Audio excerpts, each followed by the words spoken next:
Gênesis, no capítulo 27, a partir do versículo 5. Rebeca escutou toda a conversa entre Isaque e Esaú. Logo que Esaú saiu para caçar, Rebeca disse a Jacó: acabei de escutar seu pai falando com seu irmão Esaú. Ele disse: traga alguma caça para mim e me prepare uma boa refeição para que eu coma e possa abençoá-lo com a bênção de Deus antes de morrer. Meu Deus, agora, meu filho, escute bem isso, pois é importante o que eu vou te mandar fazer. Vá até o rebanho e traga-me 2 cabritos. Escolha os melhores. Vou preparar uma boa refeição com eles, do jeito que seu pai gosta. E você vai levar a comida para ele. Assim ele vai abençoar você depois de comer, antes de morrer. Jacó argumentou, versículo 11: mas mãe, meu irmão Esaú é cheio de pelos e eu de pele lisa. Se meu pai encostar em mim, ele vai pensar que eu estou tentando enganá-lo. Vou acabar atraindo maldição sobre mim e não bênção. Sua mãe respondeu: se isso acontecer, que a maldição recaia sobre mim. Agora, faça o que eu disse, vá buscar os cabritos. Ele foi, escolheu os cabritos e trouxe para sua mãe. Ela preparou uma boa refeição do jeito que Isaque tanto gostava. Se você pode, feche os seus olhos. Pai, essa é a tua palavra em graça nessa noite. Pedimos que o Senhor fale conosco, que o Senhor ministre, que o Senhor use a tua palavra, que é poderosa, para ministrar ensinamentos para uma vida prática que vivemos nos dias de hoje. Oramos e com fé agradecemos em nome de Jesus. Como eu falei, nós vivemos uma vida e projetamos nela sonhos, propósitos, idealizamos realização de conquistas. Mas a verdade é que quando fomos concebidos, herdamos carga genética, características dos nossos pais. E de uma forma imperceptível ou inconsciente, às vezes, eu e você herdamos também algumas características, alguns comportamentos, diante de coisas que são faladas para nós e também diante de crenças limitadoras. E a gente está diante de Rebeca agora, a esposa de Isaque. Ela se casou com o filho da promessa. Ela era filha de um homem chamado Betuel, irmã de Labão. E se você acompanhar a história, quando Sara estava grávida, quando Rebeca também estava grávida de 2 filhos, Esaú e Jacó, o texto diz que eles começaram a brigar no ventre. Rebeca, ela era estéril, e Isaque orou pedindo a Deus que abrisse a sua madre, e Deus abriu. E ela estava grávida e as crianças começaram a brigar. Ela estava passando muito mal. E ela murmurou, ela falou: de que adianta estar grávida e estar passando por tudo isso? E aí Deus usou alguém para falar com ela, dizendo: olha, 2 nações estão no seu ventre, e o menor vai servir ao maior, dizendo: aquele que nascer depois vai servir o que nascer antes. Porque na lei judaica havia uma bênção chamada de primogenitura. O primogênito, ele recebe uma parte a mais na herança. E quando o pai morre, o primogênito, ele assume o governo da casa. Por isso é tão importante a primogenitura. As promessas estão declaradas para o primogênito. Eu me lembro que eu estava em Israel, 2019, já contei essa história aqui. E eu fui no túmulo de Davi, e quando eu entrei no túmulo de Davi, o cara me chamou, porque quando você vai em Israel, desmistifica alguma coisa na sua cabeça. Que a gente aqui no Brasil tem a ideia de que todo judeu é rico. A gente acha que judeu é rico, porque Silvio Santos, o Abravanel é rico, Luciano Huck é rico. Aí você vai em Israel, você vê um monte de judeu pedindo dinheiro na rua. Aí você fala assim: ué, mas aqui judeu é pobre? No Brasil é rico? eles têm uma bênção sobre eles, mas isso vem através de trabalho. Então lá é muito comum as pessoas pedirem dinheiro na rua, judeus mesmo. Então o guia falava, ó, não dá importância. Então eu já andava, né? E todo momento, então, eu estava lá com os irmãos acompanhando tudo. Eu entrei no túmulo de Davi, contei essa história aqui uma vez. Quando eu entrei no túmulo de Davi, tinha bastante gente assim na primeira sala, e eu vi que um cara me chamou. Ele foi e me chamou, ele estava falando hebraico, me chamou. Eu fui na percepção, ele estava assim no meu campo de visão, eu vi, mas eu não olhei diretamente para ele. E eu falei assim, esse cara é mó sete, meu dinheiro. Falei no meu coração, esse cara é mó sete, quer dinheiro, quer meu dinheiro. Eu falei isso para mim, não falei ao divo, ninguém viu. Os irmãos estavam comigo, eles não perceberam. E eu fui na outra sala, e aí eu fiz um vídeo, tá até no meu Instagram. E aí os irmãos estavam orando lá, os judeus orando lá assim. Quando eu voltei, eu peguei uns prospectos que estavam assim do outro lado, e eu comecei a ver, porque tem muita coisa lá em português, você escolhe vários idiomas, vai muitos brasileiros para lá. Eu comecei a ler, o cara do outro lado foi e me chamou de novo. E aí eu fui, falei, não vou lá não, cara, esse cara é mó sete. Aí o guia viu, nesse momento o guia percebeu e o guia veio falar comigo. O guia falou, pastor, o moço está te chamando. Aí eu, claro, ô querido, eu vou lá, não vou deixar ele. E eu estou falando isso aqui mesmo para você saber que eu fiz isso, né? Porque não adianta eu esconder de você se eu não consigo esconder de Deus. Concorda comigo, sim ou não? É isso. Lá no Amós, a pessoa chegou para mim e falou assim, quer comer um docinho para você não ficar nervoso? Eu falei, tá assistindo os cultos então, né? É melhor você estar sabendo o meu defeito do que eu ficar escondendo de todo mundo, né, gente? E aí, o guia falou assim, pastor, ele está te chamando. Ô, querido, tudo bem? Aí ele estava com um vestido, e ele foi e falou assim para mim, eu te chamei na hora que você entrou. Você falou no seu coração que eu queria o seu dinheiro. Tomei a primeira. E aí ele foi e falou assim, eu chamei você porque eu queria, o guia traduzindo, de hebraico para o português. Eu chamei você porque eu queria abençoar você. E eu, na hora, eu falei, cara, pede desculpa a ele aí. Desculpa, meu. Fala com ele aí, desculpa aí, cara. Eu falei mesmo, desculpa. E o guia traduzindo, e ele falou, eu chamei você porque eu queria abençoar a sua vida. Eu falei, amém, cara. Não sabia o que o cara queria. E o guia falou assim, e o guia traduzindo, ele dizendo, eu sou Cohen. Aí o guia falou, pastor, ele é Cohen. Eu vi que o guia fez uma expressão, pastor, ele é Cohen. Eu sou Vasco, desculpa, queridos. Eu estou passando muito problema com isso ultimamente. E aí eu falei, o que é Cohen? Ele falou, ele é descendente de Arão. Aí eu falei, poxa, pede desculpa a ele aí de novo. Eu fiquei constrangido, fiquei mesmo, assim. Eu vi que o cara estava falando já comigo ali, conexão direta com o papai, pá. E ele falou assim, você sabia? Eu chamei você porque eu quero abençoar você com a bênção de primogenitura, o cara disse. Porque você é um primogênito. Eu falei, como é que esse cara sabe disso? E aí ele foi e falou assim, você sabia que quando o primogênito nascia, depois de um tempo os pais levavam ele no templo e ofereciam uma oferta para o sacerdote? Eu não pensei que ele ia pedir dinheiro ali, porque eu já tinha tomado 2 dele. Falei, meu irmão, esse cara é de Deus mesmo. No outro país, irmão, eu não pensei mais nada ali, mas chegou a hora do dinheiro. Aí ele foi dentro do vestido dele assim e pegou uma espécie de alfoge, um negócio de pano, 5 moedas de prata, pesada, e falou assim, abra a mão, o guia. Não mandou você abrir a mão, pastor. Eu fazia tudo que o cara mandava. Botou as moedas na minha mão e falou, essas moedas são suas. Ele está dizendo que ele chamou você porque ele queria abençoar você, ele não queria o seu dinheiro, e ele quer orar por você, com a bênção de oração de primogenitura. E aí, meu irmão, eu já chorando, pelo amor de Deus, pede desculpa a ele para ele não ficar chateado comigo. E ele botou as moedas pesadas de prata, meu irmão. E aí ele botou, começou a orar, começou a falar lá, um monte de coisa, eu não entendia nada, o guia traduzindo. E aí terminou.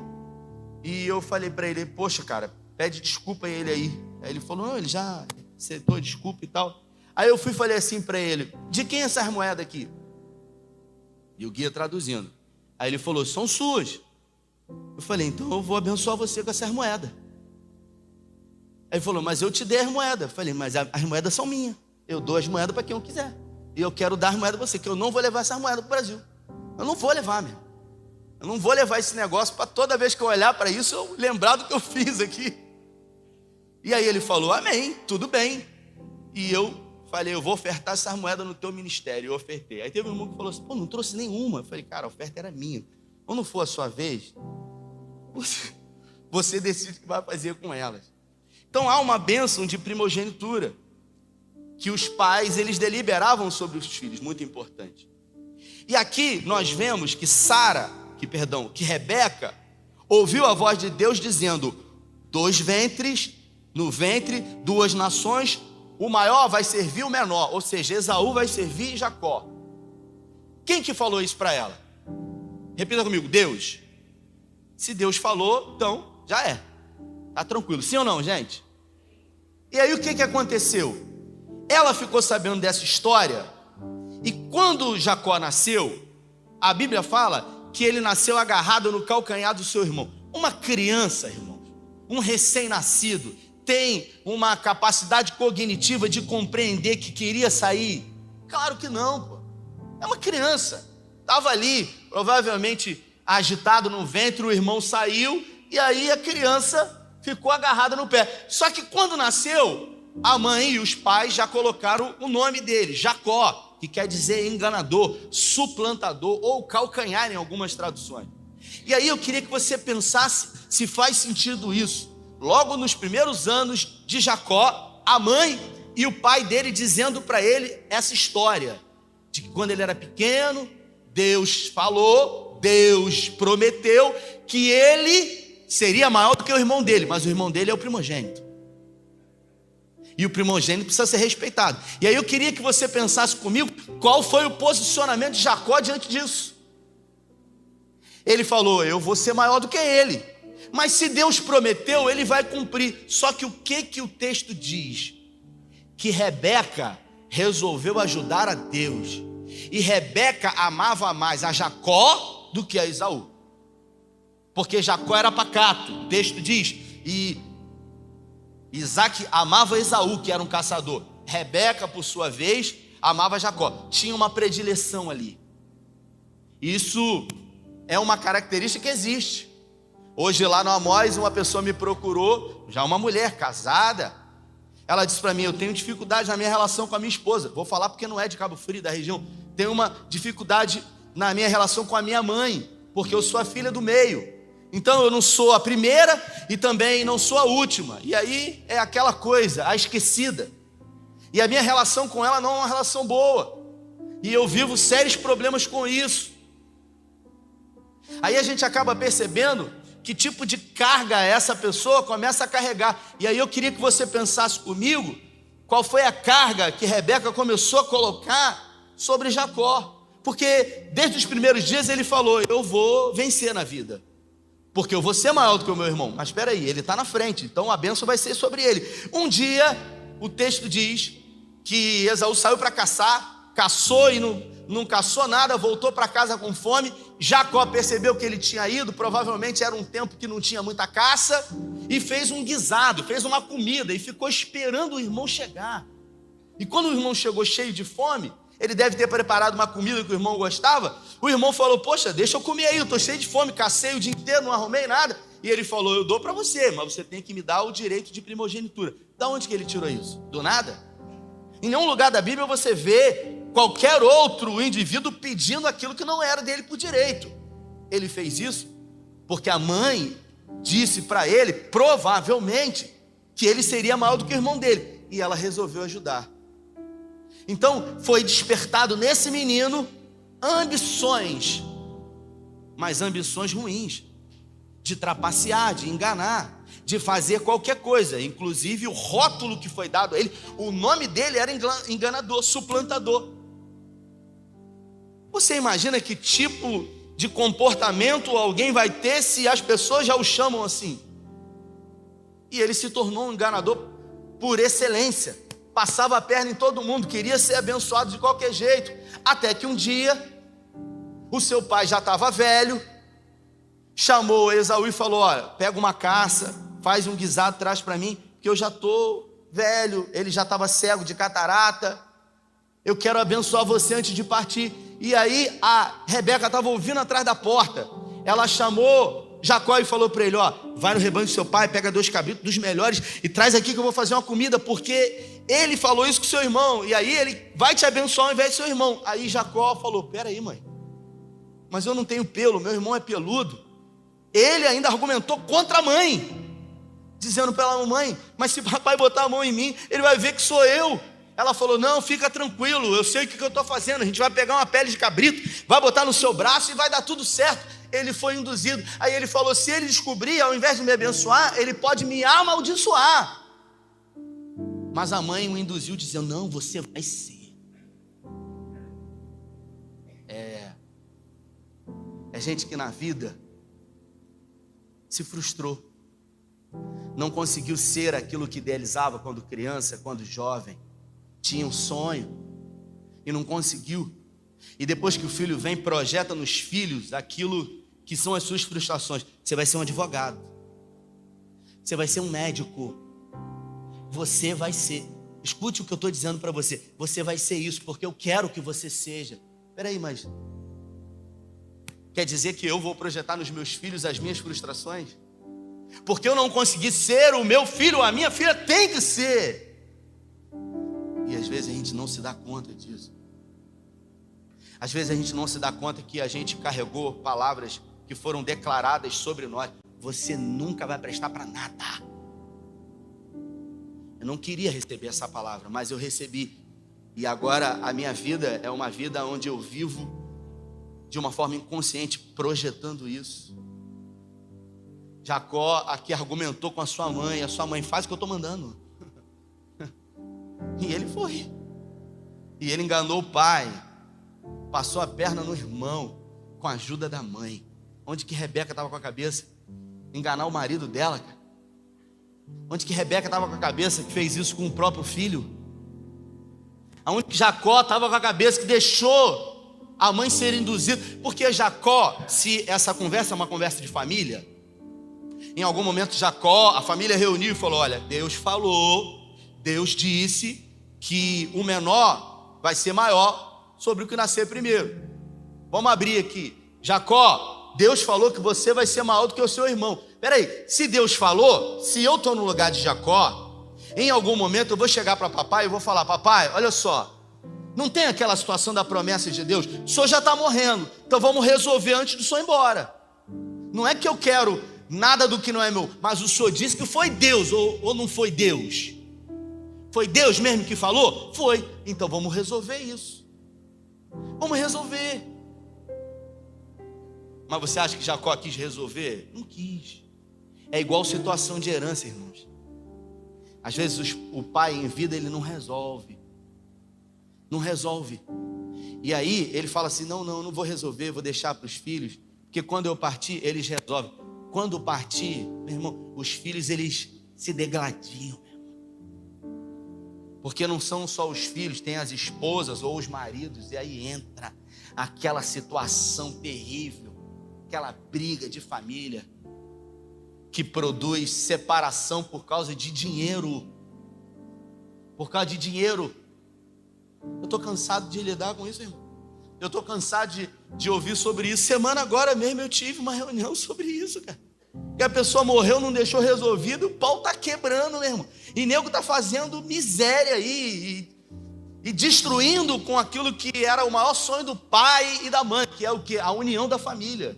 União. Aqui a gente vê que depois que ele fez isso, quando Esaú chegou, ele falou: pai, trouxe aqui o guisado. E Jacó podia ter voltado atrás, porque Isaac ainda falou para ele: pô, mas você está com a voz de Isaac.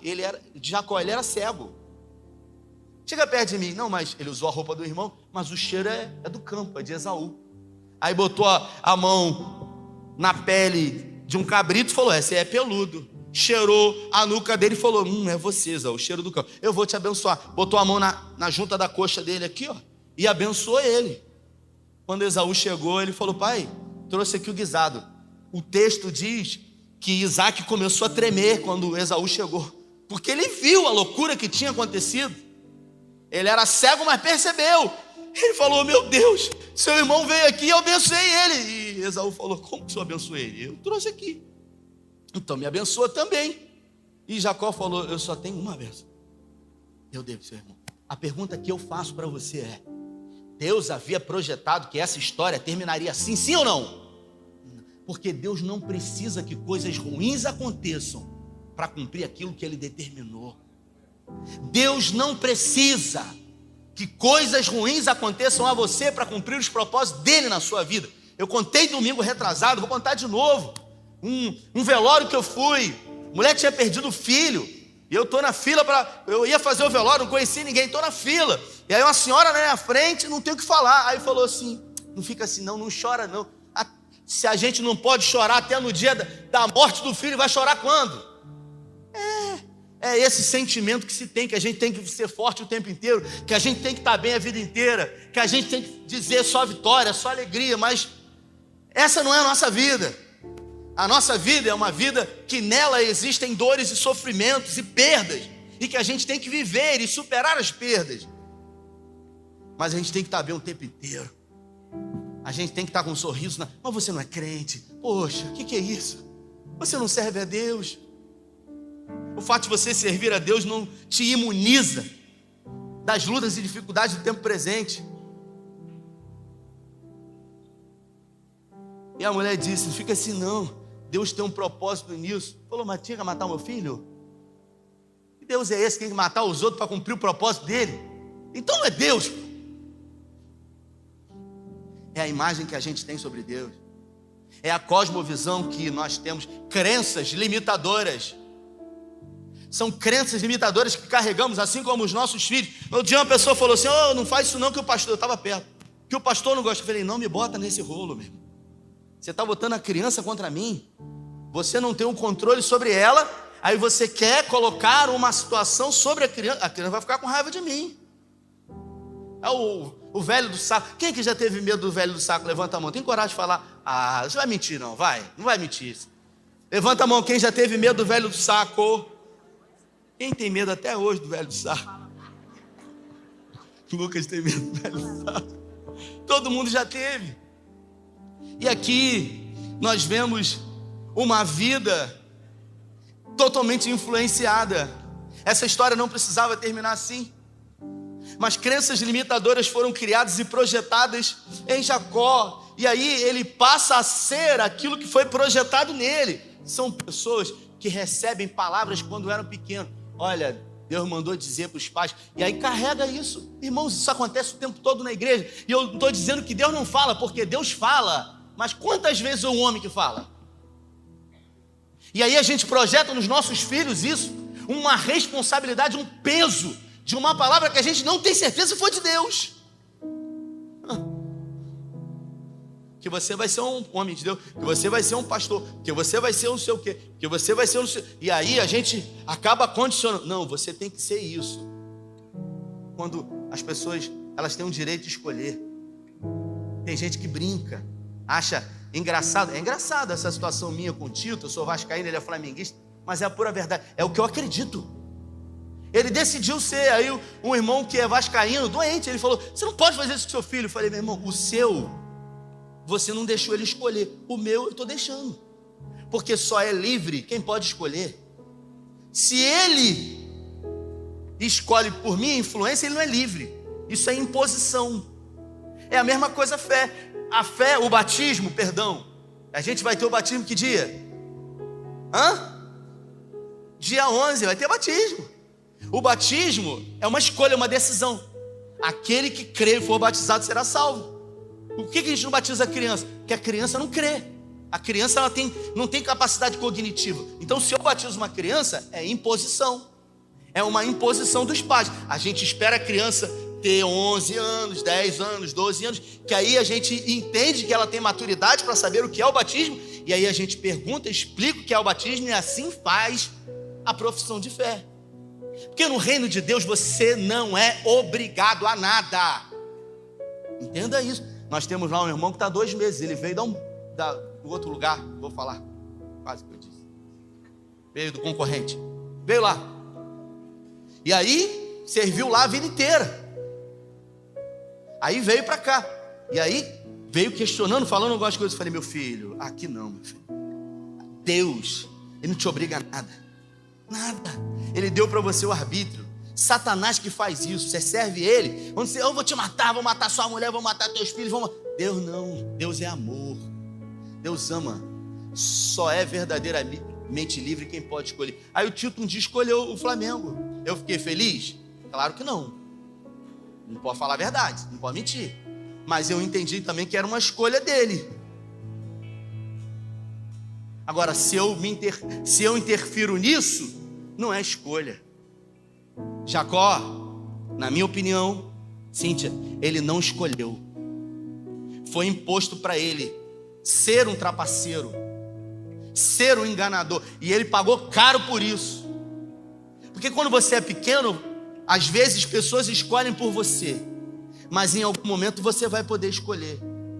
A minha vida, por exemplo, foi uma vida que eu não escolhi sofrer os abandonos que eu sofri, mas em algum momento eu pude escolher o que eu ia fazer com isso, que sentido eu ia dar para isso.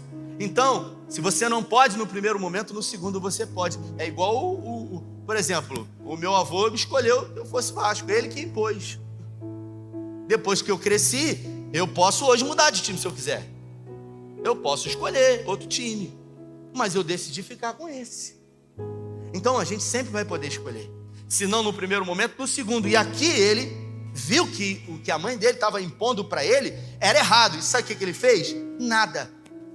Porque de certa forma era bom para ele. Mas ele pagou um preço caro por isso. E eu tenho certeza que Rebeca se arrependeu profundamente. Porque após esse episódio, Esaú conversou com os seus servos. Papai já está quase morrendo. Quando ele fechar os olhos, eu vou matar Jacó. Ela ouviu. Sabe o que ela fez? Chamou Jacó e falou assim, ó, seu irmão vai te matar. E eu não quero perder meu filho. O meu filho amado. O meu filho preferido. E o outro, papai cuidava. E a gente não se dá conta disso. É igual um caso que às vezes na família tem vários filhos e um tem um problema. A gente não se dá conta. Um uso de drogas, uma enfermidade. E a gente começa a dar a atenção que é natural. Mas é esse filho, afinal ele precisa. E o outro se sente como?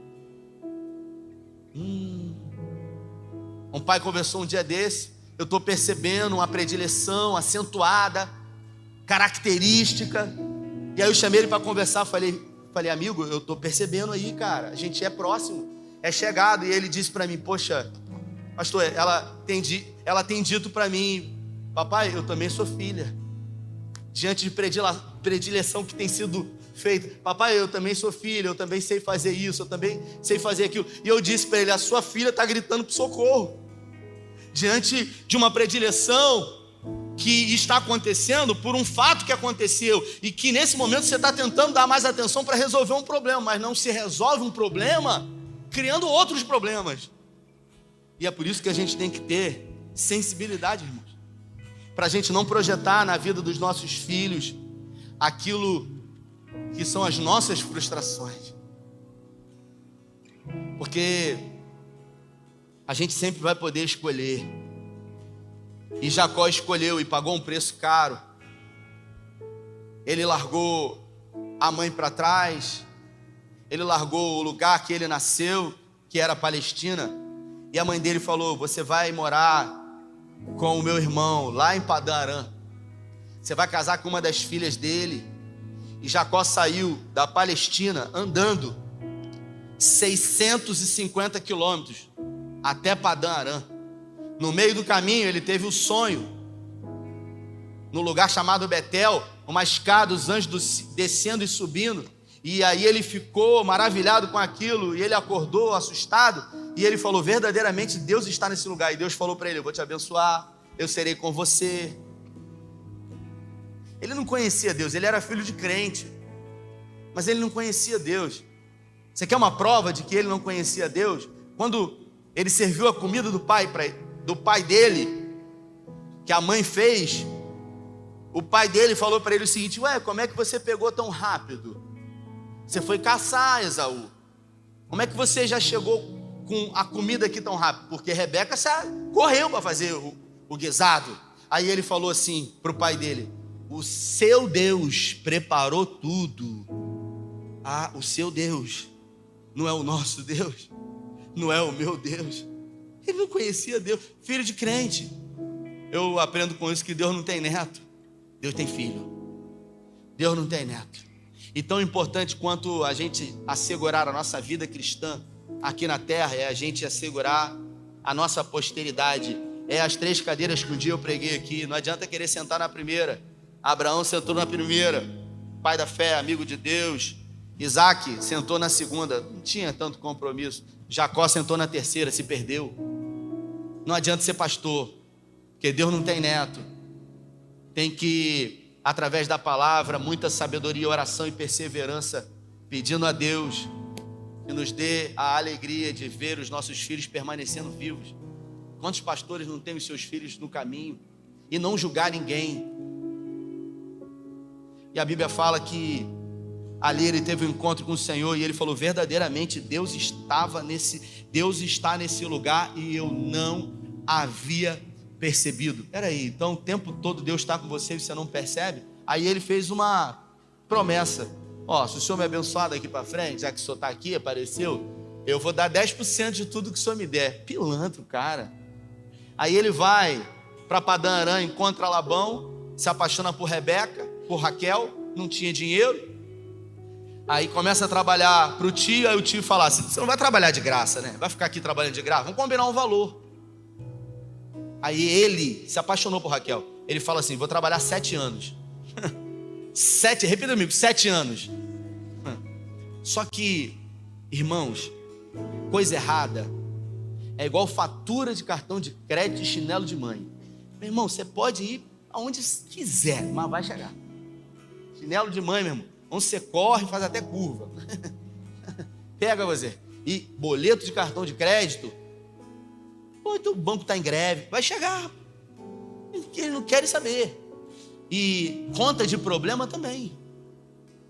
A gente vai correr, mas uma hora vai chegar. E a fatura do cartão de crédito de Jacó chegou. Porque ele trabalhou 7 anos sem ganhar nada. E na lua de mel, o tio dele enganou ele, botou Lia. Lia era a irmã mais feia, vamos botar assim, as claras. Raquel era linda. E aí quando ele acordou, estava bêbado, que o sogro deu um porre nele. Ele acordou com Lia, ele falou: ué, mano, tô nem sabendo, o que houve? Eu falei: você já dormiu comigo. Aí ele foi cobrar do tio: como é que você faz isso comigo? Pô, isso é um absurdo. Ele falou: é, bem-vindo, né? É bom fazer com os outros. Mas chegou a vez. A fatura chega. E a fatura chegou para ele. Aí ele falou: não, fica tranquilo, aqui é assim a cultura. Então, eu vou te dar Raquel. Você fica uma semana com Lia. Daqui uma semana eu já te dou Raquel, você já dorme com ela. Mas você trabalha mais 7 anos para mim. E ele teve que trabalhar mais 7 anos, 14 anos. Depois de 14 anos ele quis ir embora. E aí o sogro dele falou assim: eu consultei o seu Deus e ele falou para mim que eu tenho sido abençoado por causa de você, eu estou rico. Então, não vai embora não, fica aí. Agora eu vou te dar o salário. Porque ele trabalhou 14 anos sem ganhar nada. 14 anos, pagando a conta. E a conta que parte não era só dele, era da mãe dele. Você sabe qual foi a conta que Rebeca pagou? Nunca mais viu seu filho na vida. Nunca mais viu seu filho. Morreu, foi enterrada na capela, na gruta de Macpela, lá em Hebron, sem ver o seu filho amado, sem ver as promessas de Deus na vida do seu filho. Um preço caro por querer projetar. Então, irmãos, Deus não precisa de ajuda. E muito cuidado com aquilo que você ouve pessoas dizerem sobre o que Deus disse em relação aos seus filhos. E eu digo aqui, sabe, com muito temor diante do Senhor, porque Deus conhece o meu coração. Você tem noção de quantas vezes pessoas botaram a mão na barriga da minha esposa e falaram: está grávida? Quantas vezes uma pessoa que o maior sonho da vida é ser mãe, e aí a pessoa vem. Eu não estou dizendo que a pessoa foi leviana, mas o que faz uma pessoa ir lá e dizer: não, está aí dentro? E ela, no carro, sempre me perguntava: o que você acha, amor? Eu acho que a gente tem que guardar o coração. Porque o homem fala, mas quem cumpre é Deus, então vamos guardar o coração. E às vezes a gente fica preso a uma palavra do homem. E Deus fala. E por isso que eu fiz questão de contar essa ilustração, essa história lá em Israel, quando eu vivi, que Deus falou comigo, porque Deus fala. Quando, depois de viver uma vida muito difícil, de abandonos que eu sofri, se coloque de pé, por favor. Uma vida difícil. Quando eu cresci, eu não me dei conta de que eu buscava empreender, e eu busquei muitas coisas na minha vida. Eu tive muitas empresas, eu tive várias empresas, em vários ramos diferentes. Eu já tive supermercado, eu já montei papelaria que vendia prancha, vendia chinela havaiana, vendia canga, e eu fazia de tudo, irmão. Eu estava sempre vendendo um negócio, era vendendo relógio, era empresa de limpeza, era um monte de coisa que eu fazia. Empresa de representação, já tive em Minas, já tive aqui no Rio, um monte de coisa ao mesmo tempo, porque eu vivia querendo vencer na vida. E um dia, quando eu construí a minha casa, a casa que eu moro hoje, eu moro numa casa aqui no Braga, e nessa época eu sequer era pastor, eu nunca recebi nada de igreja, ajuda de custo. Eu era alguém que trabalhava e servia na igreja. E eu me lembro que quando a minha casa estava quase pronta, eu já fazendo planos de vender a casa, ser um construtor, de me enfiar em outras coisas, porque eu queria ganhar dinheiro. Eu queria ganhar dinheiro. Eu vivia correndo atrás do dinheiro. E aí eu fui orar por um casal. Eu estava em Casimiro de Abreu, o casal estava em Cabo Frio. Eu falei, me encontra em São Pedro, no meio do caminho. Eu falei, cara, me encontra no monte ali, que eu acho que é o melhor caminho para facilitar. Por acaso foi ali. E eu encostei assim numa régua que estava lá. Isso foi em 2012. Eu era evangelista. E eu encostei e eu falei, poxa, Senhor, vim aqui orar pelos outros, mas eu precisava falar contigo. Não tinha ninguém ali, mas o Senhor estava lá e Ele falou comigo ali. Ele falou nesse ouvido aqui, nesse fone aqui, Ele falou assim, volta, porque eu estou te perdendo. E eu estava envolvido com um monte de empresa. Eu tinha mercado, tinha empresa de limpeza, tinha representação comercial, estava na Boi Bom, eu estava há 8 anos já. Mas Ele falou claramente aqui uma frase, e essa frase já revelou tudo que eu precisava fazer. Eu já sabia, cara, porque a gente sabe o que a gente tem que fazer. No fundo a gente sabe. E eu desci dali convicto. E eu estava a vida inteira correndo atrás do dinheiro. E eu vim na igreja no outro dia. Isso aqui, a gente ia vir para cá ainda. O pastor estava aqui. Ele estava ali assim no canto. Estava ali. Esse negócio aqui não era nem esse, era outro. Estava aqui. Ele estava atendendo uma pessoa. Quando eu apareci lá, ele falou, Lemos, eles me chamam de Lemos aqui. Preciso falar com você. Eu nunca contei isso aqui. Preciso falar com você. Falei, eu também quero falar contigo. E aí ele falou, vem aqui. Eu vim. E ele falou, então, cara, eu queria falar uma coisa para você. Deus falou no meu coração e eu vou dizer isso para você. A unção que Deus deu para fulano, 2 pessoas, e ciclano, Ele não deu para você, de riqueza. Quando Ele falou isso, dura coisa me falaste. Ele falou o nome das pessoas. Deus mandou dizer. E Deus mandou dizer para você que a unção que Ele tem para você, de lá Ele apontou para cá, para o altar. Ali eu chorei porque eu não queria. Não era isso que eu queria. Mas ali, Cíntia, começou a fazer sentido as coisas na minha vida. E uma casa que eu tinha construído, que ia começar a construir, eu falei, depois que terminou, não vou morar aí não, vou fechar. E aí um tempo depois, ministrando no Amós, uma gaveta abriu. Eu comecei a trabalhar isso e eu entendi que tudo o que eu tinha feito na minha vida inteira era para mostrar para as pessoas que haviam me abandonado que eu consegui vencer sem elas. Motivação errada. Correndo a vida inteira para conquistar, para mostrar para os outros, de uma forma inconsciente. Eu não me dava conta disso, mas eu trabalhava dia e noite para buscar vencer, para provar que eu tinha conseguido sem essas pessoas. Por quê? Porque essas pessoas, elas depositaram coisas em mim que me fizeram mal a vida inteira. Deus colocou essa palavra no meu coração e talvez Ele tenha trazido você aqui hoje para ouvir essa palavra, para mudar a sua história, para ressignificar coisas do seu passado. Eu não sei. O que eu sei é que essa palavra queimou muito no meu coração e eu resolvi contar esse testemunho que eu nunca havia contado aqui, para dizer para você que não é porque eu tenho uma vida inteira vivida de uma maneira que eu preciso continuar assim. Talvez tenha acontecido na sua vida e talvez isso esteja se repetindo na vida dos seus filhos. Então eu quero orar com você. Eu quero que você feche os olhos e que você permita que o Espírito Santo ministre no seu coração. Nós vamos orar. Se você observar, quando Jacó ele fez o que fez, precisou fugir, ele se encontrava em duas dimensões: passado mal resolvido, enganou o irmão que queria matar, e futuro projetando se casar. Você vai para Padã Arã, você vai casar com uma das filhas do meu irmão Labão. Então Jacó ele ficou em duas dimensões: passado pelo que fez, futuro pelo que queria ser. Passado de quem era, futuro de que queria ser. E hoje, o que é? Não é nada. É gente que não está aonde tudo acontece. Ou está no passado, por culpa, ou fugindo dele, ou está no futuro, projetando nele. E deixa de viver no melhor lugar do mundo, no presente, no agora. Então eu quero orar com você, mesmo no seu lugar, porque eu creio que a palavra de Deus é poderosa para libertar mentes e corações. E eu creio que isso pode reverberar na sua relação com os seus filhos. Eu creio que nós, pelo poder do nome de Jesus, podemos produzir uma conversão, uma mudança de direção na nossa forma de criar os nossos filhos. Talvez você tenha sido criado de um jeito e de uma forma inconsciente você é exatamente como o seu pai. E as pessoas falam para você: você é igualzinho ao seu pai, e você odeia quando você ouve isso.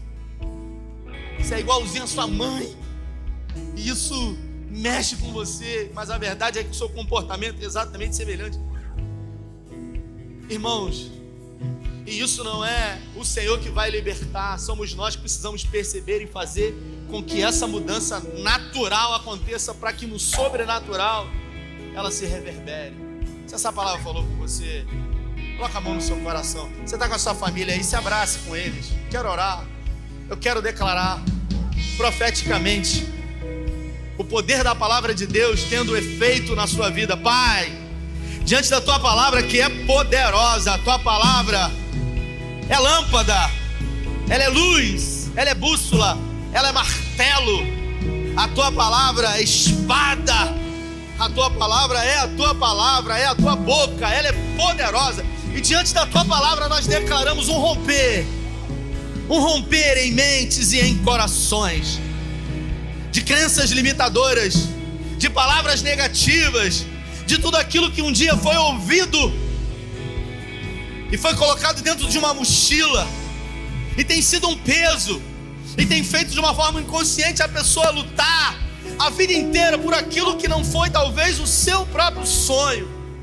Imposições que foram feitas, palavras que foram ouvidas, talvez que um homem pseudo dizendo que era Deus que havia dito, e até o dia de hoje não se cumpriu. Pai, o Senhor não é homem para que minta, nem filho do homem para que se arrependa. Por isso, em nome de Jesus, quando o Senhor promete, o Senhor cumpre. Confirme no coração dos teus filhos, para que não possamos ser enganados por palavras humanas.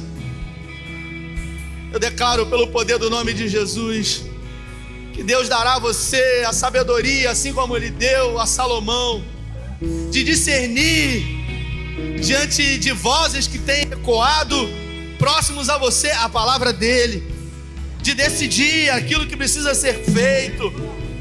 Que Deus dê a você olhos espirituais para enxergar diante das suas relações e da sua família a forma como você tem criado os seus filhos. Pai, nós não queremos errar como Rebeca errou, por isso oramos e cremos e pedimos que o Senhor nos ajude. Levante suas duas mãos aos céus. Pai, no nome de Jesus, de mãos erguidas ao Senhor, nós representamos totalmente um sinal de rendição. Assuma o controle, Senhor. Assuma o controle da nossa casa. Assuma o controle das nossas emoções. Assuma o controle do nosso coração. Assuma o controle da nossa família. Assuma o controle dos nossos filhos. Assuma o controle de todas as coisas, porque só o Senhor é Deus e Pai. Nós entregamos o controle de tudo ao Senhor, de tudo. Tudo aquilo que pensamos, tudo aquilo que fazemos, tudo aquilo que sentimos, nós entregamos ao Senhor. Nós declaramos, Senhor, um romper no mundo espiritual. Essa é a nossa oração. Agradecidos em nome do Pai, em nome do Filho e em nome do Espírito Santo de Deus. Se você crê e recebe, dê a melhor salva de palmas a Ele. Deus abençoe você, valeu.